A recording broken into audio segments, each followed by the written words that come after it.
In a previous video in which I was talking about using a 90-degree adapter to avoid pinching your cables with the Smooth 5, and at the end of the video, I did a test with a moment anamorphic filter, and the gimbal looked like it does right now.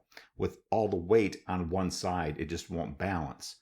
Now, what is impressive is that you can power on this gimbal. Give it a second. Hey, check that out.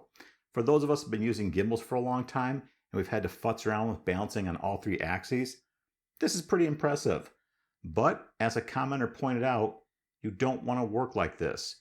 When you start a gimbal, the device should be balanced. Now, you may not be able to hear it, but I can hear it right now. That motor is working really, really hard. And that's what happens when you start a gimbal without properly balancing the device.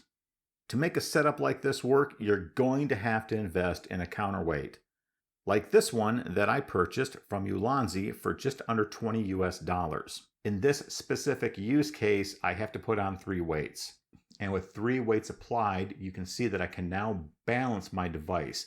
This is with the 90-degree adapter, Polar Pro case, and the moment anamorphic filter on the iPhone 12 Pro Max. And when I turn it on,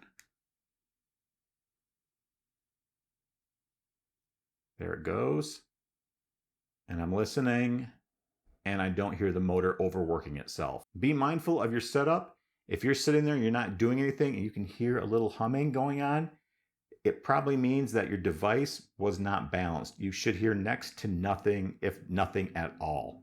So my recommendation is, if you're using anything more than the naked phone itself and maybe a simple case, anything beyond that, you're plugging anything into the charging port, you're adding filters, you have custom cases. If you're doing any of that, I honestly recommend getting a counterweight.